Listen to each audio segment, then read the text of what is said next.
چیه فلان، افتادن به دنبال این. به ما میگن شما مخالف علمید. هر جا سخنرانی میکنیم میگن دکتر کلمی باز مخالفت با علم کرد. میگم با من استاد دانشگاهم، کارم اینه، با من که نمیتونی بحث شانتاژی و ژورنالیستی بکنی، بیا بشین با من بحث فنی بکن.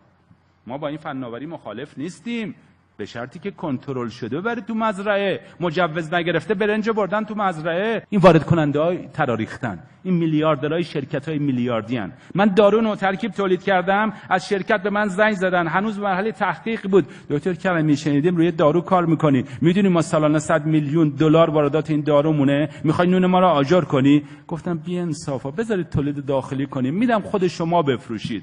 گفت دیگه ما نمیتونیم 100 میلیون دلار در بیاریم که، کمرمون میشکنه، شرکت فلان از دست میدیم. میگم بابا با احتیاط، با علم، با دانش، با ارزیابی ریسک، خطر، نه حرف نزن. ما میگیم باید توسعه پیدا کنه، باید توسعه پیدا کنه. لطفاً اینو بخونید. ژن‌های تغییر یافته، حقیقت تحریف شده. من گفتم بچه‌ها این کتابه به نام Altered Genes Twisted Truth. کتاب امانت میدم، ترجمه کنیم بذارین پخش بشه تو کشور. بذارین مردم حقایق رو بدونن. دومی کتابی هست به نام Seeds of Destruction، بذرهای مرگ.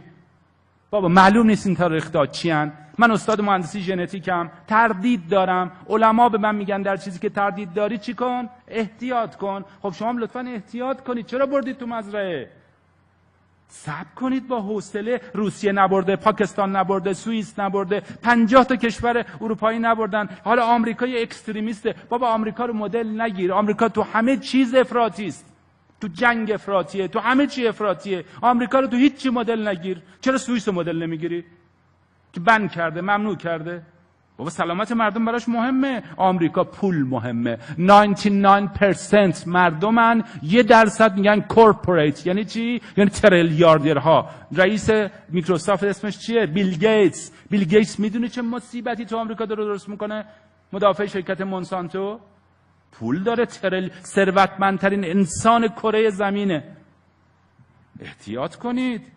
من میگم خط قرمز زمینه. امنیت ملی 1، 2 سلامت مردم، 3 بهداشت و محیط زیست. این 3 تا خط قرمز منه. من استاد مهندسی ژنتیکم، بلدم هر ژن رو کلون کنم، دستکاری کنم. منافع شخصیمو به منافع ملی ترجیح نمیدم. تو خونه مستاجری زندگی میکنم ولی اجازه نمیدم به این مردم صدمه بخوره. پول برام مهم نیست. 10 تا ویلا خریدی برای خودت، 6 تا شرکت زدی برای خودت، تا کی سیر نمیشی شما؟ امنیت ملی مهمه.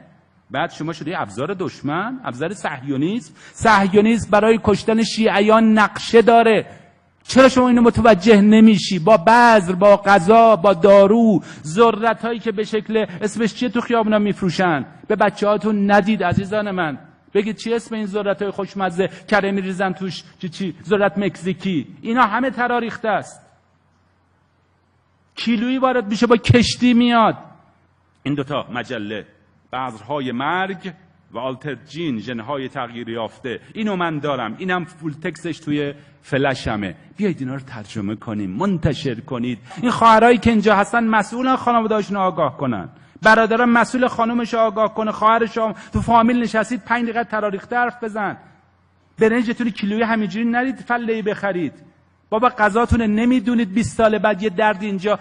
دکتر فهیمی استاد طب سنتی بنده است. گفت دکتر کرمی مراقب غذات باش، مراقب غذات باش. همه چی از این غذاست. بدون هر رستورانی نرو، هر چیزی رو نخور، هر چیزی رو مراقب غذات باش، مراقب غذای بچه.